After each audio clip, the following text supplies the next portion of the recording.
के आधार आत्म संबंधी प्यारे श्री सुंदर साथ जी, धर्म प्रेमी साथियों, माताओं, बहनों, बुजुर्गों,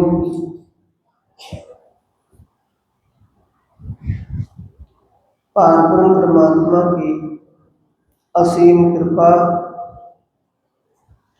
और सदगुरु महाराज जी की प्रेरणा से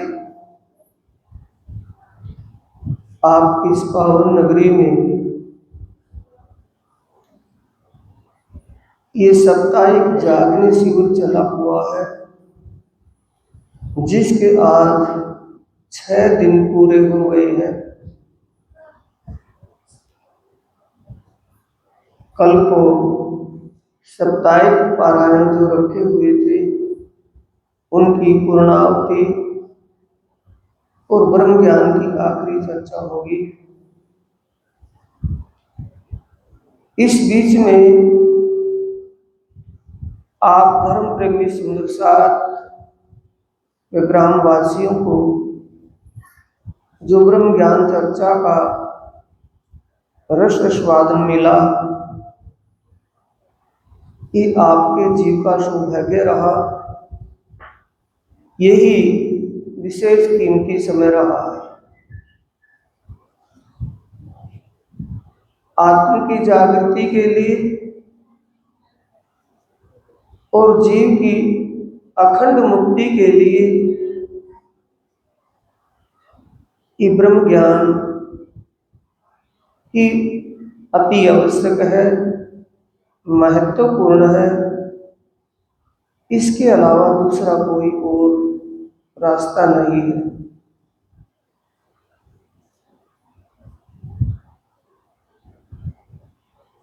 ब्रह्म ज्ञान चर्चा बीतिक साहिब से चलती रही, जो आपने 1 महीना भर पहले सुनी और शिविर में उसी की दोहराई की गई, उसी का रिवीजन हुआ आपके रिमाइंड करवाने के लिए। ये सब धाम धनी की कृपा से हुआ।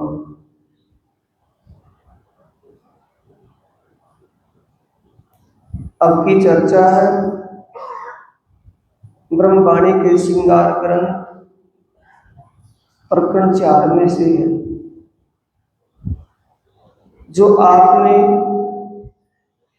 बीतक साहिब के प्रकरण 69 छठे पैर की सेवा का जिक्र जिसमें था, और प्रकरण 71 जिसमें 8वीं पैर की सेवा का जिक्र आया था। उसमें दिव्य परमधाम की शोभा, लीला और पारब्रह्म परमात्मा का स्वरूप, श्रृंगार और शोभा का जिक्र था। उसी को दोबारा ब्रह्मवाणी के द्वारा आपको बताने का प्रयास किया जा रहा है। सुंदर साथ जी, जो धाम के दूल्हा अक्षरातीत पिया प्राणनाथ जी सुंदर साथ को रात के 9 बजे से 12-1 बजे तक अपने आप श्रीमुख से परमधाम की शोभा बताकर आत्मीय आनंद की अनुभूति करवाते थे। फिर सुंदर साथ 7वें पहर में सुनी हुई चर्चा की अर्चा करते हैं। जो सुना था, जिस सुंदर साथ के समझ में कोई बात नहीं आई होती, उसी पर जिक्र चलता है, ताकि सब सुंदर साथ को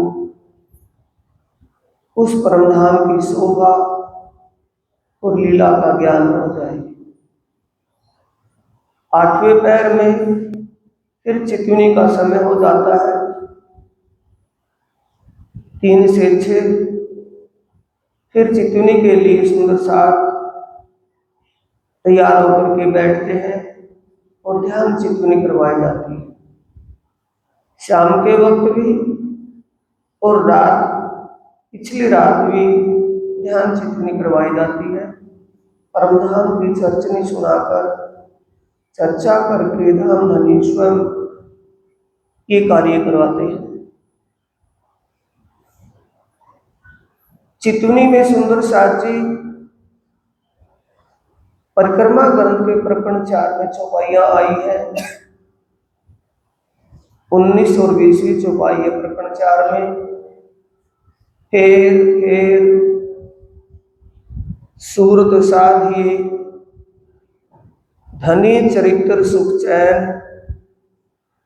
इश्क आए बेर कछु नहीं, खुल जाते निज नैन।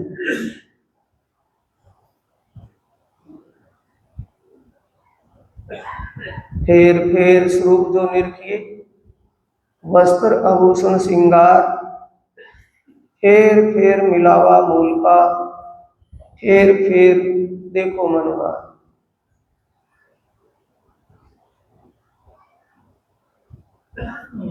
ये चितुनी का तरीका बता रहे हैं धाम धनी, वहां युक्ति बता रहे हैं। सूरत इश्क पैदा होने की प्रकरण का नाम भी है।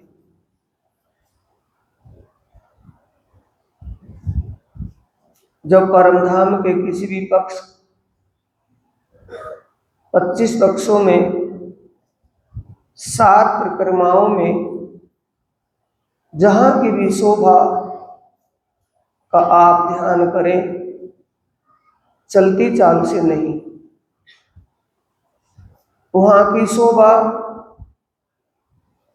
चर्चनी से, विराट से, वाणी से वहां की शोभा को अच्छे से समझना और वहां क्या लीला होती है, उन लीलाओं से ध्यान अच्छे से लगता है। ध्यान की निमग्नता बढ़ती है लीलाओं से। ध्यान में आनंद का एहसास होता है। जब धाम धनी के स्वरूप, उनकी श्रृंगार शोभा का ध्यान करें, तब भी नख से सिक तक के सब अंगों में जो वस्त्र शोभायमान है, जो आभूषण शोभायमान है, उनका गहराई से यानी बारीकी से ध्यान करना है। बारीकी से ध्यान करते हुए ही आप के जीव की परख होगी, आपको इसमें दिलचस्पी है, रुचि है या नहीं। अगर आपकी दिलचस्पी नहीं है, ध्यान करने में रुचि ही नहीं है, तो आप उभापना सा महसूस करेंगे। जल्दी करके औपचारिकता पूरी करने का प्रयास करेंगे, उसको ध्यान नहीं कहा जाता, उसको चितवनी नहीं कहा जाता।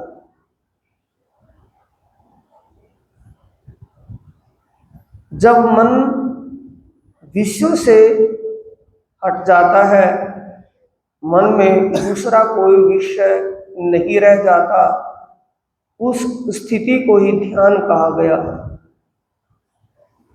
अगर मन में कोई और विषय चल रहा हो और हम ध्यान में बैठे हैं, चितवनी कर रहे हैं, तो वो चितवनी नहीं है। उसके लिए प्राणनाथ जी ने वाणी में स्पष्ट कहा है, धनी ना जाए किन को धूतियो, कीजे अनेक धूतार, चैन ऊपर के कई करो, पर मन न छोड़े विकार। ऊपर का दिखावा या किसी प्रकार की औपचारिकता संसार में चल जाती है, चलती है, चलाते हैं, लेकिन उसके सामने नहीं। या तो आप उसको अंतर्यामी ना मानो, कहो ही ना। अगर उसको अंतर्यामी कहते हैं या अंतर्यामी उसको मानते हैं, तो हमारे अंतर मन में जो भाव चल रहा होता वो समझ रहे हैं।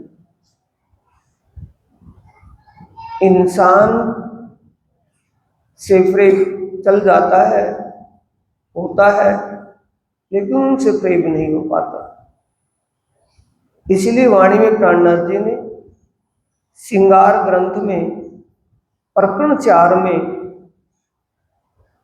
ब्रीक से चितवनी करके चितवनी का ढंग बताया है। रू जागे का एक उद्यम कहा है उसको।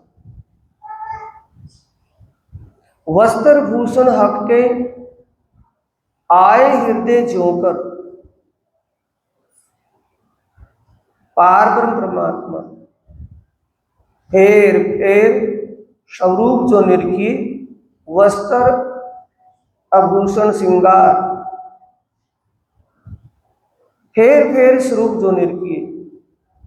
फेर फेर का मतलब जब हम ध्यान में बैठे हो,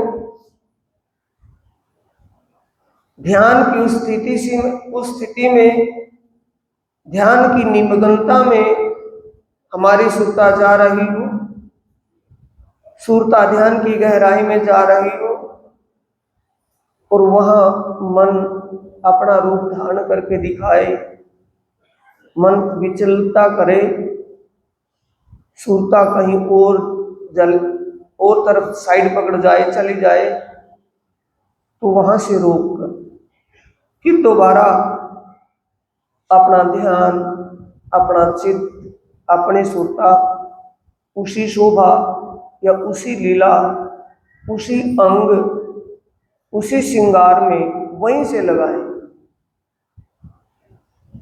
वस्त्र भूषण हक के पार ब्रह्म परमात्मा के चरण कमल से शीश कमल तक की जो शोभा आई है,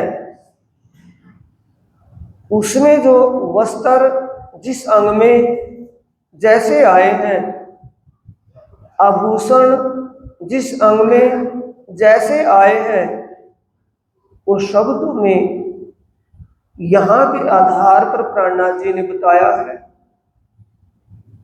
वास्तव में उसका वर्णन नहीं हो सकता। अगर चरण कमल में झांझरी, घुंघरी, कामरी और कंडला जो पहना हुआ है, चरण कमल में जो आभूषण पहने हुए हैं,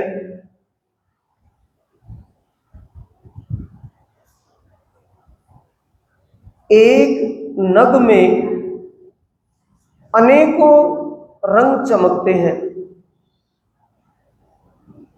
अगर सीमित हो, एक नग का एक ही रंग हो, तो वर्णन भी किया जा सके। देखते देखते एक ही नग में अनेक रंग झलकने लगते हैं, जिनका कोई शुमार नहीं है, जिनका कोई नापतोल या गिनती नहीं है। ऐसी स्थिति में सुंदर साथ जी एक अंग से दूसरे अंग तक सुरता जाना कठिन होता है, क्योंकि वो परमात्मा के अंग प्रत्यंग, परमात्मा की शोभा, श्रृंगार, उसका जिक्र है, संसार का नहीं। आए हृदय जोकर, जैसे ही हृदय में वो शोभा बसेगी, हमारी सुरता उस शोभा और श्रृंगार में सराबोर होगी।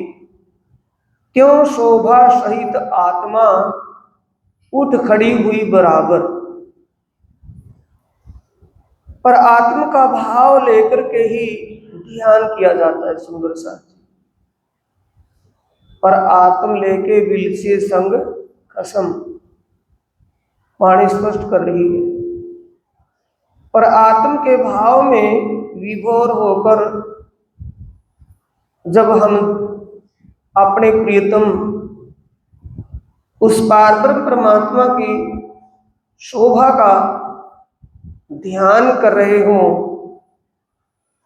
चितवन कर रहे हों, तो उस समय पर आत्म के भाव से पर आत्म का श्रृंगार भी वैसा ही सजकर खड़ा हो जाता है। ब्रज की लीलाओं का वर्णन सुंदर साथ जी, ये जो लालदास कृत बीतक है, इसी बीतक का पाठ है। इसमें ये जागनी ब्रह्मांड की लीला है। उस बीतक साय में लालदास कृत बीतक है वो भी, उसमें ब्रज धाम रास और ब्रज लीलाओं का वर्णन है। ब्रज लीला में 11 साल 52 दिन की अवस्था तक जब बाल अवस्था शुरू की होती है, गोपियां उस श्याम सुंदर की शोभा में क्या देखती है, ब्रजवासियों को सभी को एक छोटा सा बालक का रूप दिखाई देता है, किंतु जिन गोपियाओं के तनों में परमधाम की आत्म शक्ति विराजमान थी, उनको किशोर स्वरूप और किशोर लीलाओं के दर्शन होते हैं।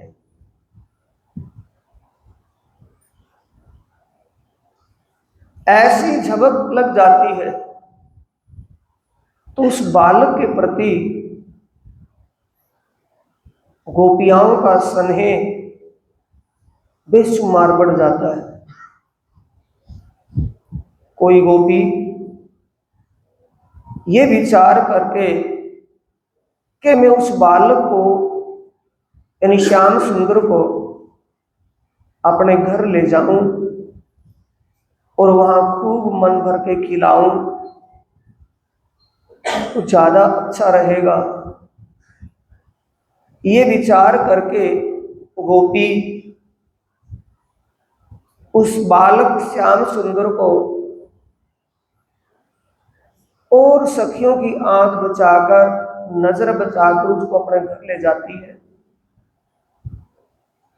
घर ले जाकर जब उस बच्चे को, बालक को, ये विचार करके कि यशोदा माता ने पता नहीं कब इसको दूध पिलाया होगा, कब इसको कुछ खाया पिलाया होगा, भूख लगी होगी इसको, अपने घर में मक्खन और मिश्री जो रखा होता है उसको मिला करके खुआती है।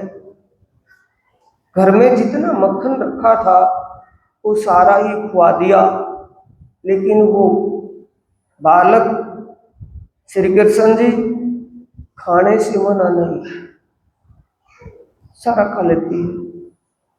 गोपी को प्रेम भाव में ये महसूस नहीं होता कि इतना मक्खन इसको खुआया, इतना मक्खन तो बड़ा आदमी भी नहीं खा सकता और इस बालक ने इतना मक्खन खा लिया, ये विचार नहीं होता उसको।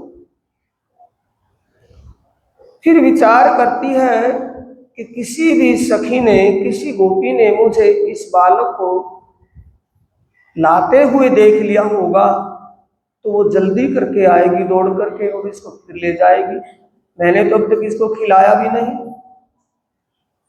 ये विचार करके अपने घर के आंगन में बाहर जो मेन दरवाजा था उसकी कुंडी लगाने के लिए चली जाती है कि कोई आएगी, खटखट आएगी तो थोड़ी देर तो मैं खिला ही लूंगी। घर की कुंडी लगा करके जैसे वो वापस लौटती है, बच्चे को सेज पर लौटा दिया, बैठा दिया,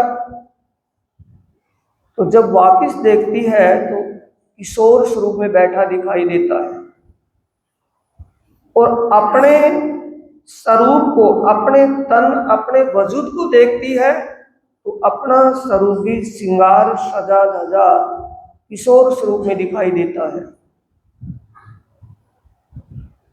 ये इस मृतलोक की बात है।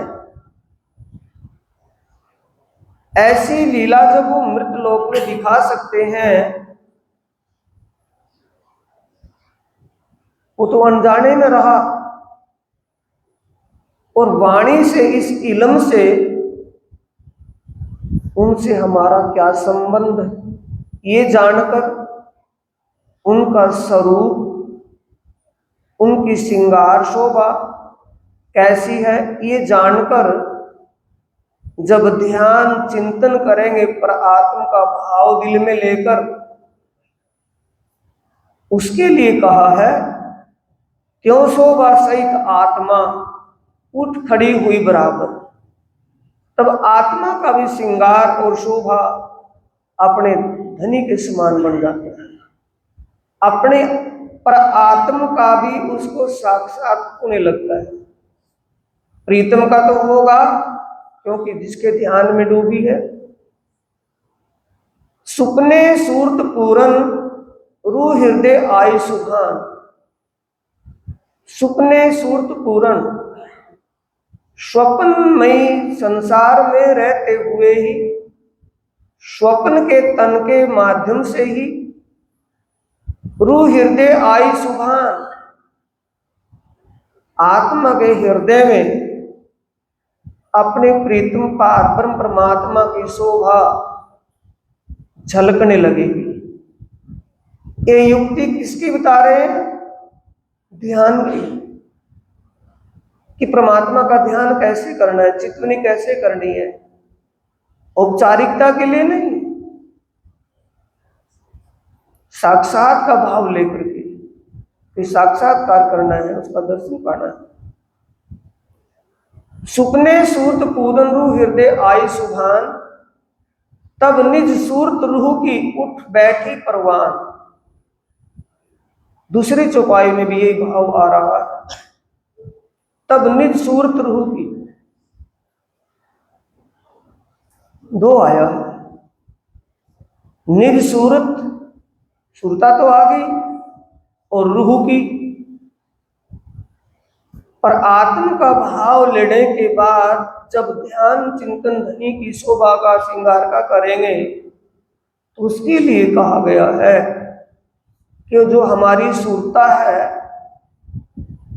और आत्म का ध्यान या चित्त वृत्ति है, वो भी अपने उस श्रृंगार को पर आत्म के श्रृंगार में देखने लगेगी। जब पूर्ण स्वरूप हक का आए बैठा माहे दिल, पूर्ण स्वरूप हक का, नख से सिख तक की शोभा युगल स्वरूप की, राज्य अकेले नहीं, श्यामा जी की भी शोभा। अब भी अधूरी बात है, परम धाम की शोभा, परम धाम की लीला और युगल स्वरूप की शोभा जब आत्मा के धाम दिल में आ जाएगी, उसके लिए कहा है आए बैठा माहे दिल, पूर्ण स्वरूप का, अपने परम धाम, वहां की शोभा और लीला किस पक्ष का ध्यान कर रहे हैं, उसी पक्ष में धाम धनी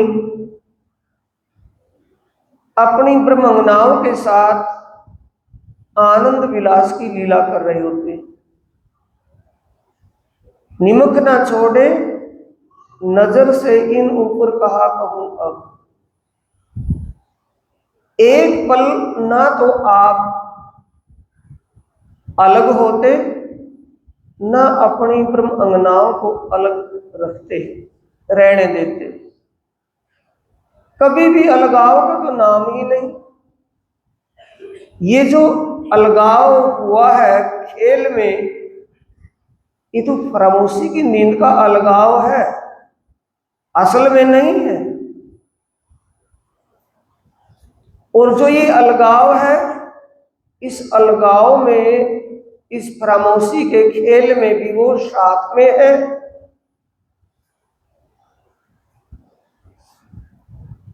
सबसे बड़ी बात तो ये है, वहां तो एक पल की जुदाई होती नहीं, पर यहां भी जुदाई एक पल की नहीं है।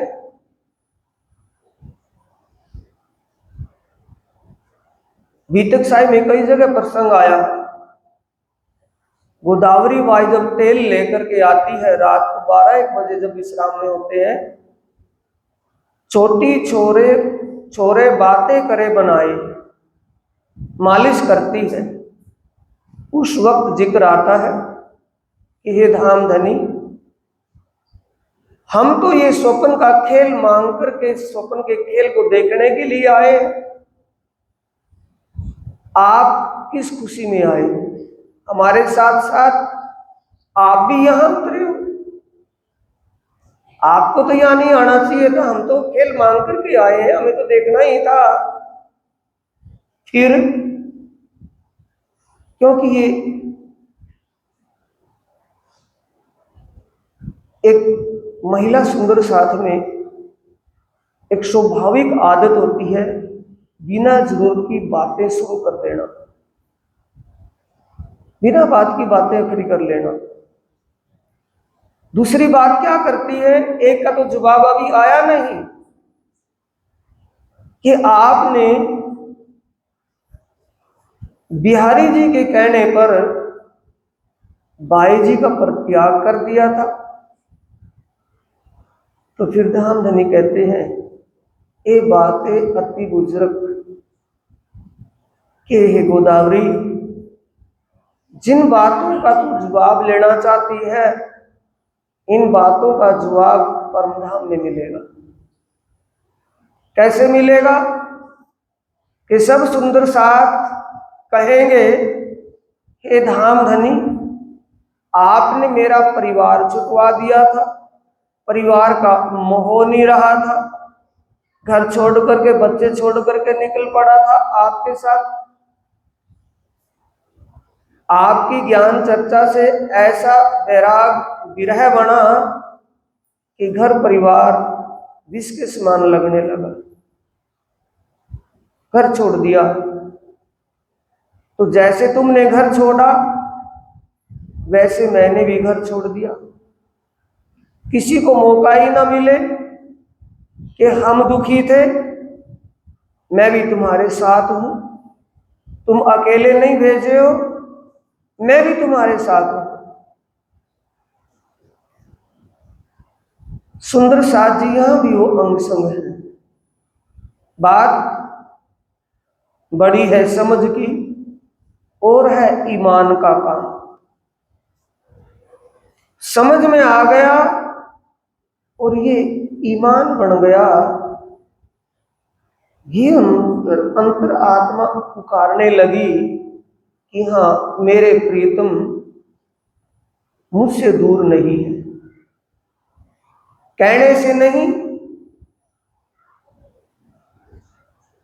इसको प्रैक्टिकल में लेने से। जब ये बात आएगी कि मेरे धनी, मेरे प्रीतम मुझसे दूर नहीं है, तो हर पल मेरे अंग संग है। फिर कोई अच्छा या बुरा कार्य हमसे हो रहा हो तो फिर वो उसको भी तो देख रहे होंगे या नहीं देख रहे होंगे?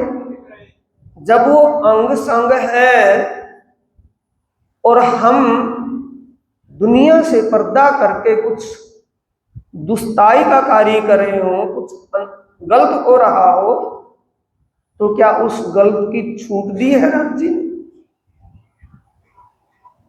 क्या उसके लिए हम पूज्य मिनसी हैं कि हमें गलत करने का अधिकार है, औरों को नहीं? जो भी हो रहा है जो हुआ है, जो होगा, सब उनके हुक्म, उनकी कृपा से ही होगा। जब यहाँ अपना भाव आ जाएगा, फिर धीरे धीरे ये भाव और बढ़ता बढ़ता बढ़ जाएगा। फिर एहसास होगा कि हाँ, मेरे प्रीतम मुझसे दूर नहीं, हर पल मेरे अंग संग है। इसके लिए ही कहा है, जब पूर्ण स्वरूप हक का आए बैठा माहे दिल, तब सोई अंग आत्म के उठ खड़े सब मिल। जब पूर्ण स्वरूप अंतस्करण में आ जाएगा, आत्म का मतलब आत्मा विषय मुक्त हो जाएगी। विषय मुक्त है, विषय विकारों में आत्मा नहीं आती, क्योंकि वो दृष्टा है। दृष्टा होते हुए ऐसी स्थिति आत्मा की हो जाती है जैसे किसी नेट पर, टीवी पर हम कोई कहीं का गेम, क्रिकेट का खेल देख रहे हो, और हार जीत तो खेलने वालों की होती है, लेकिन हार जीत से पहले हमें एहसास होता है कि इसकी हार ना हो जाए, इसकी जीत हो जाए। हार जीत का एहसास वो तो करेंगे, लेकिन उनसे ज्यादा हम कर रहे हो, ऐसी स्थिति आत्मा की हुई हुई है। दृष्टा लेकिन कर्तापन लिया हुआ है। जीव की लीला में इतनी खोई हुई है, इतनी निमग्न है कि वो समझ रही है कि मैं कर रही हूं। जब कर रही हूं, उसका भी सुंदर साथी एहसास ही होता है, फील होता है। जब वाणी पढ़ ली, वाणी में चौपाई मिल गई, उसको हम बोल ही रहे हैं, उसको हम जुबान से ही कह रहे हैं कि पिया जी तुम हो तैसे कीजिए। हम तो हाथ हुक्म के, हक के हाथ हुक्म कह रहे हैं। जिस दिन ये दिल में पूर्णतया रूप से हो जाएगा, दिल में ये भाव परिपक्व हो जाएगा, फिर एक पल भी आत्मा दूर नहीं है या प्रियतम दूर नहीं है। दोनों का श्रृंगार भी एक ही है, एक जैसा है। तब सोई अंग आत्म के उठ खड़े सब मिल। वस्त्र भूषण सब अंगों, वस्त्र सब अंगों के, चरण कमल से शीश कमल तक जिस अंग में जो वस्त्र, जो आभूषण, वस्त्र भूषण सब अंगों, कंठ स्वर्ण हाथ पाए, पांव से लेकर के कंठ स्वर्ण कान होता, जो भी जिस अंग में वस्त्र या आभूषण पहना हुआ है, उसमें एक एक आभूषण में अनेकों नग जड़े हुए हैं, और एक एक नग में अनेकों तरंग निकल रही है। ना तो रंगों की गिनती है, रंगों के तरंगों की गिनती है, और न नगों की के एक नग ही जड़ा हुआ है। आभूषण एक है, नग अनेक है, और एक नग में अनेक रंग की तरंगे निकल रही है। तो सुंदर साथ जी, वो फीलिंग की बात है, एहसास अनुभव की बात है, जुबान उसका वर्णन नहीं कर सकती। ये तो एक महामती को, धनी ने अपना आवेश और जोश जो बख्शा और उनको ये शोभा दी कि उन्होंने ध्यान ने जो भी देखा, शूरता जिस वस्तु को, जिस परमधाम की शोभा को, लीला को, जिस श्रृंगार को देखती उसका वर्णन करती थी। अनेक परमहंसों का ध्यान परमधाम में लगा, पारब्रह्म परमात्मा की शोभा का दर्शन हुआ, परमधाम की लीलाओं का, परमधाम का दर्शन हुआ, लेकिन उसका स्पष्टीकरण नहीं हो पाया। ये शोभा एक महामती को मिली है जिसने धनी के खुले अंगों का भी वर्णन किया है। नक्सिक श्रृंगार साज के बैठे अरस दिल में आए, अरस तुम्हारा मेरा दिल है, तुम आए करो आराम, रुच रुच के मैसेज बिछाई, यही तुम्हारा विश्राम। ये तो एक हम इंद्रावती की आवाज को रिपीट कर रहे हैं। सुंदर साथ जी, ध्यान की अवस्था मन का निर्विषय हो जाना है। ध्यान जब लगता है, चितवन जब होता है,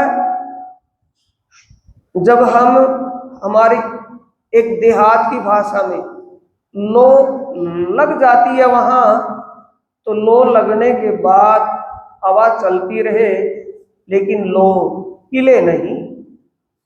अगर लो हिल गई तो बुझ जाने का खतरा होता है। नक्सिक श्रृंगार साज के बैठे अरस दिल में आए, श्रृंगार शोभा जब वो दिल में, अरस दिल कब होगा? जब ये वाणी जो कह रही है वैसा हमारा अंतस्करण हो जाए। नक्सिक श्रृंगार साज के, जब श्रृंगार सज करके वो शोभा परमात्मा की हमारे दिल में विराजी हो, तो उस श्रृंगार का किसका तो वर्णन किया जाए, क्योंकि नापतोल तो है नहीं। एक एक आभूषण में अनेकों रत्नों के नग जड़े हैं। कहने के लिए रत्न है, ये राज्य के अंग की शोभा है। जब पैरना और उतारना नहीं, समझ रहे हैं? पैरना उतारना नहीं, नया और पुराना नहीं, इन शब्दों को गहराई से समझना है। तो फिर क्या रहा? जब हाथ लगाए, छुए, तो हाथ को आभूषण लगते नहीं। अंग की शोभा है या वस्त्र आभूषणों की शोभा है? धनी के अंग की शोभा है या वस्त्र आभूषणों की शोभा है? वस्त्र और आभूषण तो नाम चारे के लिए बुल रहे हैं, ये अंग की शोभा है। नक्सिक श्रृंगार साज के बैठे अरस दिल में आए, जब बैठे हक दिल में, जब ऐसी स्थिति होने लगे सुंदर साथ, किसी भी सौभाग्यशाली सुंदर साथ की ऐसी हो जाए, धनी कृपा करें, सुंदर साथ के अंदर ये रुचि बने, दिलचस्पी बने परमात्मा का ध्यान करने की, परमात्मा के श्रृंगार शोभा, परमात्मा के परमधाम और वहां होने वाली लीलाओं का ध्यान चिंतन करने की किसी की दिलचस्पी रुचि बन जाए और धनी उस पर कृपा कर दे। सुंदर साधी उसके लिए कहा है, जब बैठे हक दिल में, जब धनी की शोभा दिल में इस प्रकार बस जाए, तो फिर और भी शोभा उसमें रहेगी या एक ही रहेगी? ये तो कुदरती बात है। जब आप ध्यान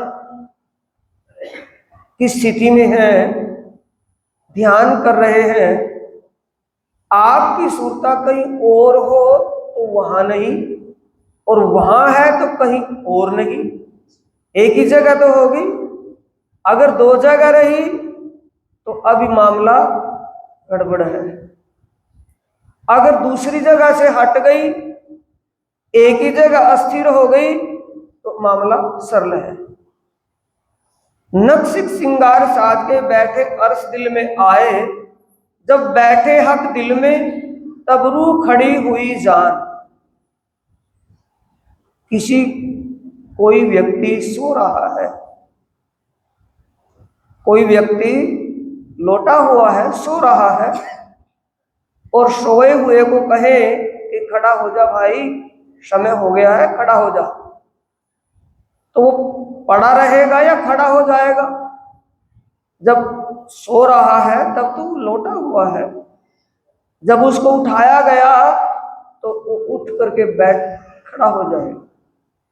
तो खड़ा होने का मतलब है आत्म जागृति का लक्ष्य। जब बैठे हक दिल में, जब परमात्मा की शोभा ऐसे दिल में बस जाए कि दिल में से और सारी बातें निकल जाए, और जो शोभा है दिल में, जो और अचड़ा कचड़ा भरा हुआ है, आए तोबा, ये हो गया, ये घट गया, ये बढ़ गया, ये मर गया, ये कब गया, ये नफा, ये नुकसान, जब तक ये है तब तक वो नहीं, जब वो है तब वो नहीं। जब बैठे हक दिल में तब रूह खड़ी हुई जान, तो समझो आत्मा जागृत है। नीचे फिर बिल्कुल स्पष्ट ही कर दिया, हक आए दिल अर्श में। अर्श कब बनेगा? जब उसमें हक की बिसात हो जाएगी, हक की शोभा दिल में बस जाएगी और शोभा दिल से निकल जाएगी। सुंदर सा जी औरों पे क्या कहिए, अपने को कहा जाता है, दूसरे को कहेंगे तो तकरार हो जाएगा। अपने को कहा जाता है, अपने को किसको कहा जा रहा है? सुंदर साथ जी, जब हमने ये ब्रह्म ज्ञान धारण कर लिया, परमात्मा के स्वरूप, शोभा, श्रृंगार, परमात्मा के दिव्य परमधाम, वहां की शोभा और लीला को अच्छे से जान लिया कि उससे आगे और कुछ नहीं। दूसरा, हम जुबान से जो बोल रहे हैं उस पर अमल कर लिया कि पूर्ण ब्रह्म बिना कोई और नहीं, पूर्ण ब्रह्म बिना और ना कोई, पूर्ण ब्रह्म बिन और ना कोई, बोल रहे हैं, कह रहे हैं। जब उसको मान लिया तो क्या फिर ये अन्य में ध्यान रहेगा या अन्य दिल में आ जाएंगे? अन्य में सब आ गए। उसमें जो कुछ भी काल्पनिक बातें हैं, काल्पनिक स्वरूप हैं, स्वप्नमय स्वरूप है, जागृत होने के बाद जागृत स्वरूप ही रहेगा, स्वप्न स्वरूप नहीं रहेगा। स्वप्न स्वरूप में एक तरफ तो पूर्ण ब्रह्म को के पूर्ण ब्रह्म बिना और ना कोई, और फिर अन्य देवी देवता या भगवान ईश्वर नारायण, ओमकार, ज्योति स्वरूप, गायत्री, काल निरंजन आदि, किसी के प्रति भी हम फिर दाएं बाएं हमारा मन भटके, हमारा चित्त भटके, तो फिर सुंदर साथ जी उस ध्यान करने का, उस पूर्ण ब्रह्म बिन और ना कोई कहने का कोई लाभ नहीं होगा। अपने आप को धोखे में मत रखें, अपने आप को सावधान करें।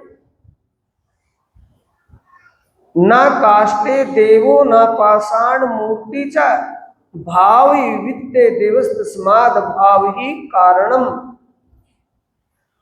पहचान समझ के जो हमारा भाव बढ़ेगा, परमात्मा को पाने का भाव ही कारण है।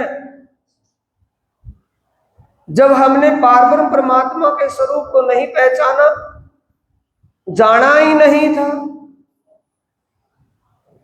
पता ही नहीं था दुनिया के साथ जैसे दुनिया चल रही थी, दुनिया के लोग और चल रहे थे, वैसे ही विचारधाराएं अपनी भी थी। अन्य को, कभी किसी को परमात्मा समझ रहे थे, कभी किसी को परमात्मा मान रहे थे, ये स्थिति थी। ऐसी स्थिति में जब प्रियतम पारब्रह्म परमात्मा की असीम कृपा हुई, परमात्मा का ज्ञान मिला, परमात्मा की पहचान हुई, परमात्मा की शोभा लीला सब कुछ समझ में आने लगी, तो और शोभा दिल से निकल जानी चाहिए, निकालनी ना पड़े, स्वयं ही निकल जानी चाहिए। किसी बात का भय, किसी बात का डर दिल में नहीं रहना चाहिए। ये एक सप्ताह का जो शिविर था, बीतक साहिब का ये शिविर था, और 1 महीना आपने सुनी थी। शिविर क्यों रखा गया था कि दोबारा इनके रिमाइंड करवाया जाए, ध्यान दिलाया जाए, जो ज्ञान सुना है वो बातें इनको दोबारा से बताई जाए ताकि वो दिमाग में रहे। जब धाम के दूल्हा पिया प्राणनाथ मेड़ता में जाते हैं तो लाभानंद जति ने अपने सारे बाणे बजा लिए थे, सारी अपनी शक्तियां लगा ली थी, लेकिन सुंदर साथ का किसी का बाल बांका नहीं हुआ था। क्यों नहीं हुआ था? क्योंकि सुंदर साथ को अपने प्रियतम की पहचान हो गई थी और प्रियतम के प्रति पूर्ण विश्वास था। पहचान के लीजो लाहा, ले सको सो लीजियो, फिर ऐसा न आवे समय।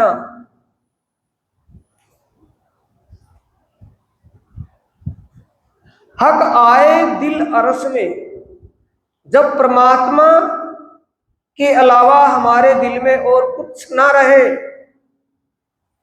बीतक में आपने सुना होगा सुंदर साथ जी, बीतक साहिब में तो सुना होगा, शिविर में भी आई है बात। वो लक्ष्मण सेठ ठट्ठा नगर वाले, 2 जगह उनका व्यापार चल रहा था। एक तो लक्ष्मण सेठ की जन्मभूमि पोरबंदर में, दूसरा ठट्ठा नगर में। ठट्ठा नगर में 99 बताए जाते हैं, 99 समुद्री जहाज थे, अपने थे खुद के, और 99 समुद्री जहाज माल के भरे हुए समुद्र में गर्क हो गए थे।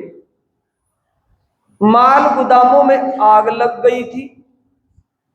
जिनसे लेना था वो नगर छोड़ करके चले गए थे, जिनका देना था, क्यों व्यापार में सारा चलता लेन देन, जिनका देना था वो अपनी हुंडियां लेकर के आकर के बैठ गए थे कि सेठ जी अदा करो इसको, क्योंकि अगर सेठ ने दिवाला निकाल दिया तो फिर मांगने के लायक भी नहीं रहेंगे, दिवाली से क्या मांगेंगे।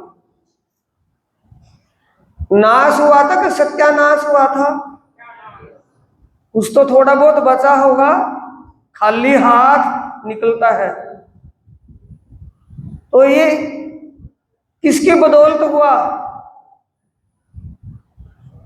परमात्मा को पाने के लिए परमात्मा की बदौलत हुआ है या किसी और जादू टूने से हो गया? परमात्मा की बदौलत। इतना तो किसी का नुकसान नहीं हुआ होगा ना, इतना तो कभी सुना भी नहीं होगा, सुपने में भी नहीं आया होगा। जब ऐसे लक्ष्मण सेठ ने सारे से सबर करके और धनी के चरणों में सेवा करके आज महामती का खिताब उन्हीं को मिला है। हक आए दिल अरस में, रू जागे के ए ही निशान। ये सुंदर साथी, सुंदर साथ में चर्चा चल रही थी, मेरे कान में आवाज आई थी और धनी ने आज चर्चा भी उसी विषय पर करवा दी, लेकिन जिन से वो आवाज आई थी आज वो चर्चा में नहीं है। वो आवाज आई थी कि अभी तो 70 आत्मा भी ब्रह्म आत्मा जागृत नहीं हुई। किसी ने गिनती करके अकाउंटिंग करके बताया होगा तो 5000 में जो 500 थी उनमें से कितनी जागृत हुई होंगी? 500 पूरी जागृत नहीं होंगी तो कई सौ तो होंगी, 70 तो फिर भी नहीं होती। तो ये निशान किसके हैं? आत्मा जागृति के। हक आए दिल अर्श में, रूह जागे के यही निशान। किसी के बहकावे में ना आकर के, किसी को ना पूछ करके, इस धनी की वाणी से पूछें जो धनी साक्षात अपनी वाणी में विराजमान है। हक बैठे इन इलम में, इस वाणी में साक्षात क्रिया प्राणनाथ विराजमान है। जो बात पूछनी है अपने प्रियतम से पूछिए और उनकी बात को सुनिए। वो क्या कहते हैं, क्या कह रहे हैं? जिसके हृदय में अपने प्रियतम की शोभा, अपने धाम की लीला जिसके हृदय में पूर्णतया बस गई और अचड़ा कचड़ा दिल से निकल गया, तो आत्मा जागृत है। कौन बता रहा है? वाणी में पिया प्राणनाथ बता रहे।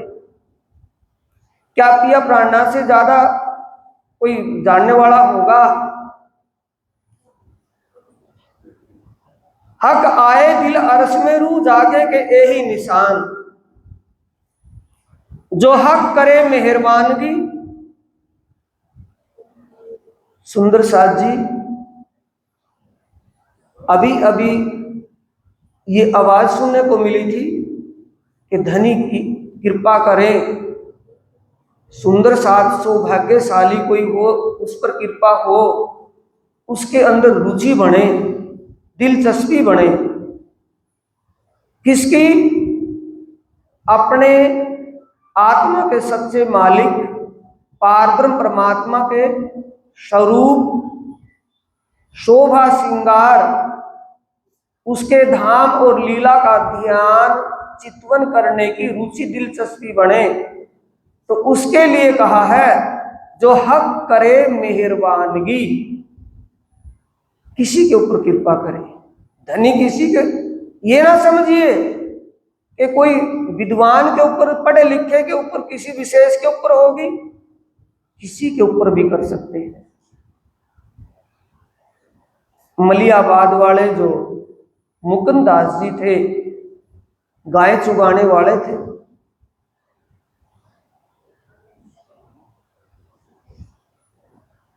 धाम धनी पिया प्राणनाथ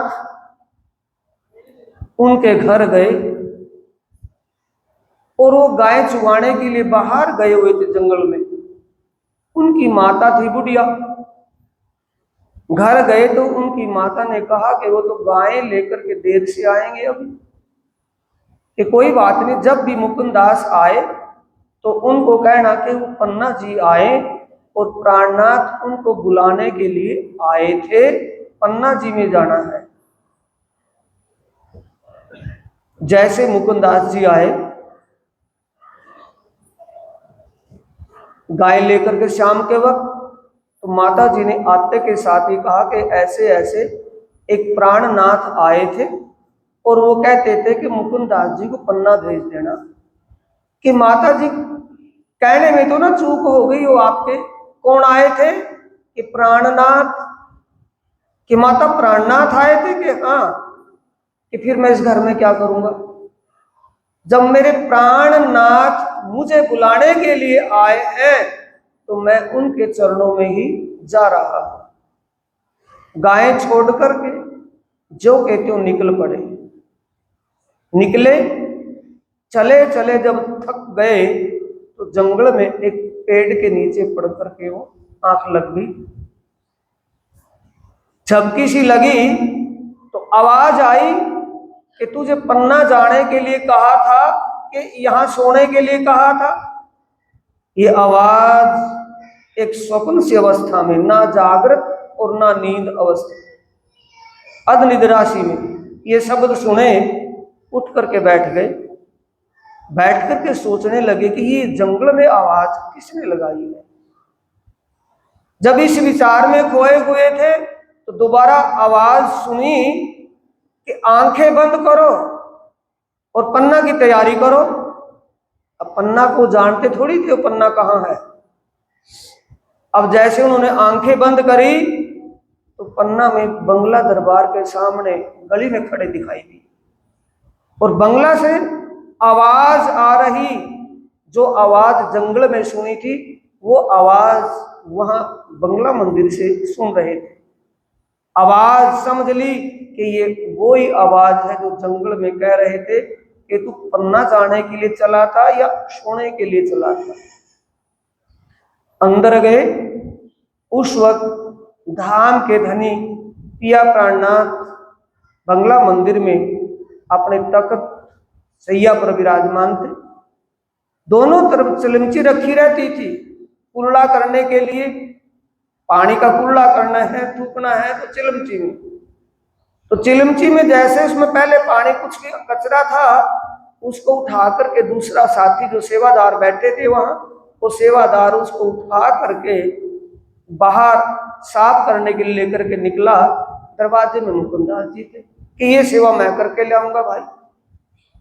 और वहां वो सुंदर शादी जमाना सबका ही है समझी। तो सुंदर साथ के दिल में ये नहीं था कि इसको मैं ही साफ करके लाऊं, उसने उसको दे दिया भाई तू कर ले। मुकुंदास जी ने जो चिलमची में कचरा था, थूक था, पानी था, कुल्ला था किया हुआ, उसको पहले तो जो था पी लिया और पीने के बाद उसको साफ करके ला करके रख दिया। और वो अंतर्यामी प्राणनाथ जो जंगल में उसको उठा रहे थे सोते हुए को, वो पूछ रहे हैं कि भाई तू पढ़ा लिखा है? कि नहीं महाराज, मैं तो एक बालदी हूं, गाय चुगाने वाला, मैं अनपढ़ हूं। कि पढ़ा लिखा नहीं? कि नहीं। कि जीभ निकाल, अपनी जुबान निकाल।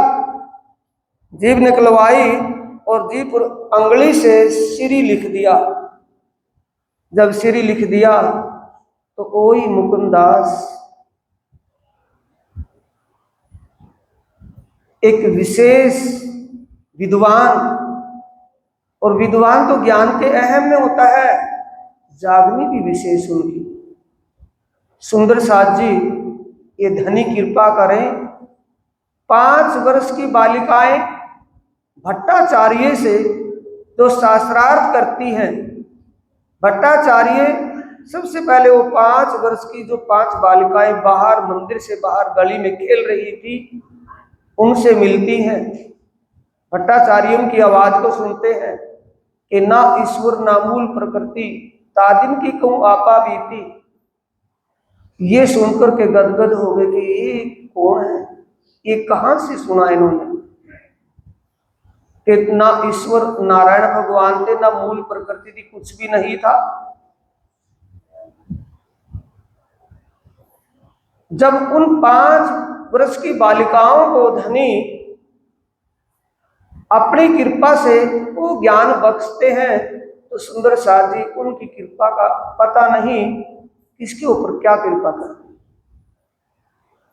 जो हक करे मेहरबानगी, अगर धनी कृपा करे तब ही दिल में रुचि बनती है, तब ही दिल में दिलचस्पी बनती है।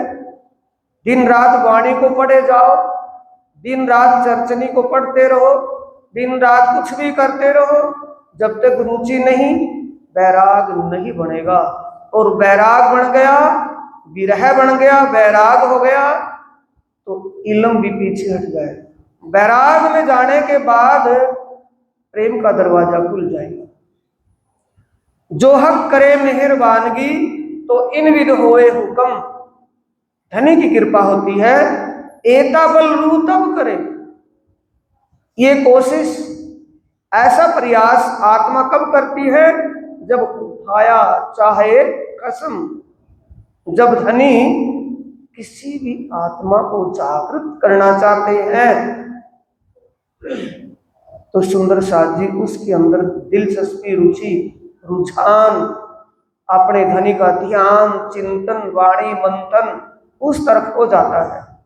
फिर समय, ये कहते हैं लापरवाही होती है।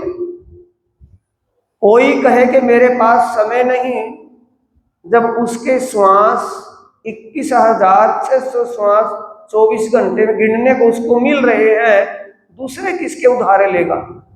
अपने इतने श्वासों में भी उसके पास समय नहीं, तो दूसरे के किसके सांस लेगा, किसके समय लेगा, किसका समय उसको मिलेगा? सब समय निकल जाता है।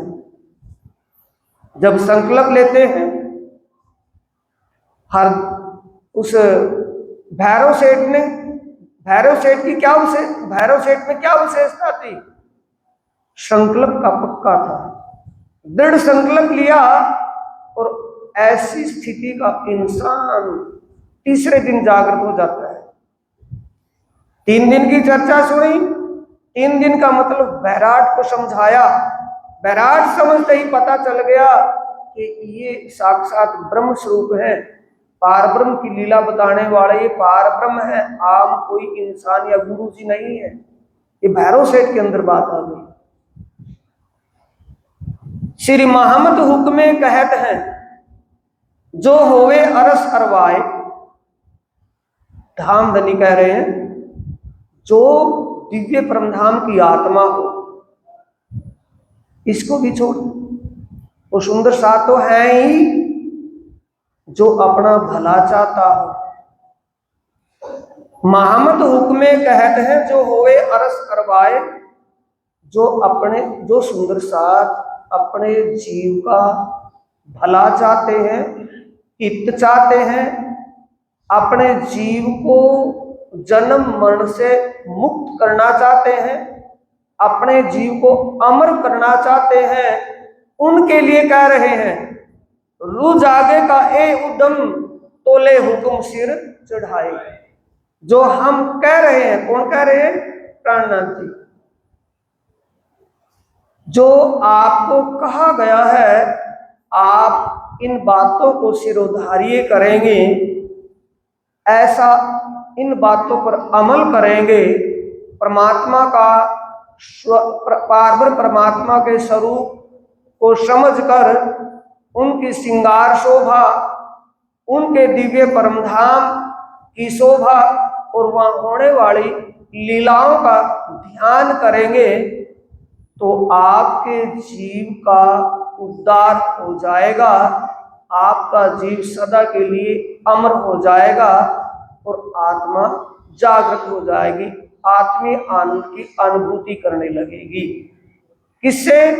ऐसे ध्यान बारीकी से, रुचि से, दिलचस्पी से, संकल्प लेके। किससे? विषय वासनाओं से, विषयी सुखों से, विषयी भोगों से संकल्प लेकर के जब आप ये समझे हम ही भैरव सेठ हैं, हमें ये करना है, भैरव सेठ को उसको भूल जाए, अपने आप ही भैरव सेठ के पद पर आए कि हम ही भैरव सेठ हैं, हमें अपनी आत्मा को जागृत करना है, हमें आत्मीय आनंद की अनुभूति करनी है। ये करके करेंगे तो देखते कैसे नहीं होगा, कैसे नहीं समय मिलेगा, अपना ही समय काफी होगा, आप अपने आप ही बिजी व्यस्त हो जाएंगे। बोलो श्री प्राणनाथ प्यारे की जय, श्री सद्गुरु महाराज की। चौपाई हो रहा है सुंदर साथ जी।